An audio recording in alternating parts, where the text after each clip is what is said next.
सोलापूर शहर उत्तर मतदारसंघाचे आमदार विजयकुमार देशमुख यांच्या घरात शोककळा पसरली आहे. त्यांच्या आदरणीय मातोश्री लीलावती सिद्धरामप्पा देशमुख यांचे वयाच्या 90व्या वर्षी वृद्धापकाळाने निधन झाले आहे. या दुःखद घटनेने संपूर्ण परिसरात शोकाचे वातावरण निर्माण झाले आहे.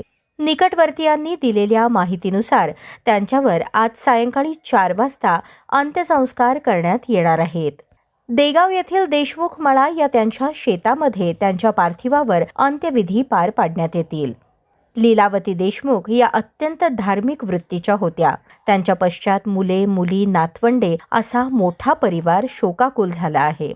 वृद्धावस्थेतही त्यांनी आपला कुटुंबीय स्नेह कायम ठेवला होता.